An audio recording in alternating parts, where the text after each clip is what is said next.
Bonjour à tous, ici c'est le Master Teacher Sorin. Il y a eu un vent très terrible aujourd'hui au Japon, mais tout se passe bien. Alors parlons du Japon. Vous savez, dans n'importe quel pays vous allez aller, pour y vivre, il faut apprendre les règles de ce pays-là. Alors, malheureusement ici au Japon, les règles sont silencieuses et c'est bizarre, mais les gens connaissent ces règles-là, mais n'en parlent presque jamais. Alors, sur cette vidéo, nous allons parler de 10 règles qui sont silencieuses, mais que vous devez connaître ici au Japon pour vivre une vie sereine ici. Bon, commençons par les parfums alors.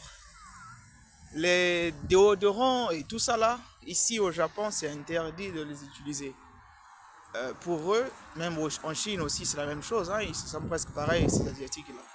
Alors, quand tu utilises les parfums, pour eux, l'odeur est trop forte et ils m'ont dit une fois ici et même ailleurs que apparemment il y a des enfants qui ont des allergies aux parfums et donc ça les rend malades. Moi, je suis dans l'enseignement et je travaille dans une école publique. Alors, dès que tu rentres, par exemple, avec un parfum, tu vas voir les enfants vont commencer à venir euh, euh, euh, te humer là. Tu dis, ah, mais qu'est-ce qui se passe? Bon, toi, si tu veux faire comme eux, tu commences à les humer. Et puis, bon, tu te rends compte que, oh non, c'est à cause du parfum. Il y en a qui aiment et ils sont même stupéfaits et tout. Mais parce que la culture les impose à ne pas mettre, enfin, mettre les parfums et autres. Et donc, parfois, ils vont maintenant aller accuser au directeur et autres. Après, c'est ta compagnie qui t'appelle te dire, oh, mais toi, tu as mis le parfum et comment alors que c'est même pas le parfum. Bref, ça peut vous ramener beaucoup de critiques et autres là, pour rien. Alors, c'est mieux de ne pas mettre le parfum. Même dans le métro, si vous avez un parfum qui est fort, si vous asseyez à côté d'un japonais, il va se lever et il va se déplacer pour aller ailleurs. Parce que, en tout cas, pour eux, je ne sais pas ce qui se passe, mais il y a aussi, j'ai écouté que apparemment, c'était le parfum, c'est utilisé que pour les morts et autres, là, je sais pas trop exactement. Mais en tout cas, c'est quelque chose qui est mal vu ici au Japon. Le deuxième truc, donc, je vais aller discuter enfin, avec vous sur les interdits ici, c'est le sourire. Ici au Japon, en termes de marketing, c'est bien de sourire et n'importe comment et autres là pour attirer les clients, mais tu sens que vraiment que c'est faux. Tu sens que c'est faux. Euh, Vraiment, c'est tellement faux que parfois ça t'énerve même de les voir sourire parce que tu sais que c'est faux. Mais non, toi en tant qu'humain, je parle ici pas en tant que business ou quoi que ce soit. Au boulot, on est obligé de sourire et autres là. Mais dans la vie de tous les jours, tu te rends compte que tout ce qui te sourit là, ils sont en train de fake cela. Ils sont en train de, enfin, ils sont en train de fausser ça, quoi. Ils sont en train de. euh, L'anglais, le français me fuit un peu. Ils sont en train de. Quelque chose qui est fake, faux. Et donc, avec le temps, tu te rends compte que ça ne sert plus à rien de sourire. De façon générale, dans l'amitié, ici au Japon, c'est approuvé. C'est une bonne chose de ne pas sourire. C'est-à-dire d'avoir un air assez neutre, un visage neutre.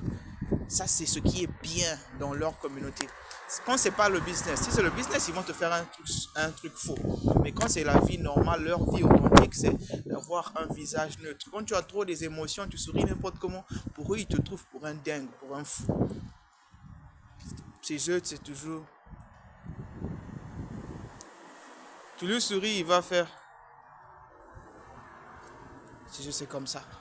Le Japon. Et donc, des fois même, tu es même étonné. Tu as beaucoup, tu vois ton ami, tu es un peu égayé là de rencontrer ton ami ou bien je sais pas comment tu l'appelles. Ils vont te regarder, on dirait, vous avez un problème. Et c'est comme ça chez eux. C'est normal. On va avancer. Alors, le troisième point, c'est de dire la vérité. C'est t'exprimer ouvertement. Par exemple, moi, je suis quelqu'un qui aime dire la vérité. Je suis quelqu'un, quand tu me plais pas, je dois te dire que tu me plais pas. Maintenant, si on peut rester des amis à distance, c'est bon. Mais je veux te dire que tu me plais pas. Ici au Japon, c'est interdit de dire ce que tu penses, de donner ton opinion, de t'exprimer. Parce qu'on n'a pas besoin d'écouter ça ici au Japon.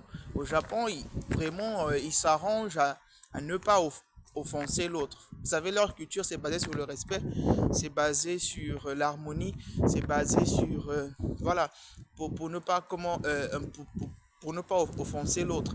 Et donc, pour eux, en tout cas, c'est interdit de s'exprimer, de donner son opinion. Hein, si tu penses que tu n'aimes pas quelque chose, garde ça pour toi à vie. Va mourir avec ça. Ne dis jamais ça. Si tu penses que tu n'es pas heureux, quitte leur pays, va chez toi. Si tu penses que quelque chose qui ne marche pas, ne te plains pas. Va chez toi. Si tu viens leur dire, ils ne vont pas te manquer de respect comme les Chinois et autres. Ils ne vont pas te dire que rentre chez toi. Mais au fond d'eux, c'est ce qu'ils sont en train de te dire. Et c'est comme ça qu'ils fonctionnent aussi dans leur propre vie ici. Parce que les émotions, on les dit pas comme ça. Et les opinions, on n'a pas besoin d'écouter tes opinions, surtout quand c'est négatif. À moins que tu viennes ici et me dire, oh j'aime le sushi, j'aime le coco, là, les conneries du Japon. Ouais, donc c'est comme ça. Alors, on va avancer un peu plus avec les... Voilà. Alors, se faire plaisir, s'amuser au Japon. Au début, tu vas penser que c'est quelque chose qui est normal, que quelqu'un puisse avoir un bon temps le week-end ou se faire des amis ou aller en boîte et tout ça là. Avec le temps, tu vas te rendre compte que ici, pour, pour sortir, il faut planifier 3 mois avant. Pour se faire des amis, euh, rien n'est spontané ici. Parce que nous, parfois, qu'est-ce qui se passe le week-end? C'est ici de sortir et on va, bon, tout quelque chose. Bref, donc je disais que pour s'amuser, des fois chez nous c'est spontané. Tu veux sortir, tu veux prendre un truc, tu appelles ton ami et puis vous sortez, vous allez quelque part, vous vous retrouvez et puis bon, ça passe. Ici au Japon, c'est impossible. Tout est calculé, même à l'école. Les enfants, tout ce qu'ils font, c'est pour ça qu'ils n'ont pas trop de créativité ici. Tout ce qu'ils font à l'école, on leur, même s'asseoir, on leur apprend à s'asseoir pendant même des mois jusqu'à ce qu'ils vont maîtriser tout. Quand ils font des choses, vous allez vous rendre compte qu'ils sont vraiment rapides, mais c'est parce qu'ils font que ça. C'est la répétition. Ils ne sont pas en train de réfléchir, ils sont en train de faire comme des robots. Et donc, s'amuser ici, c'est tout un rituel qui est devenu tellement robotisé qu'à ce niveau, si tu es habitué à faire des trucs spontanés, des trucs naturels, authentiques, ça va te fatiguer. Tu ne voudras plus sortir au Japon, tu ne voudras plus aller même dans leur fête. Tu vas à une fête ou bien à un bar, tu vas même à l'église, tu vas à l'église, c'est des robots. Le pasteur est en train de lire la prédication, tout a été écrit mot par mot. Ils n'ont pas de Saint-Esprit, les gens là.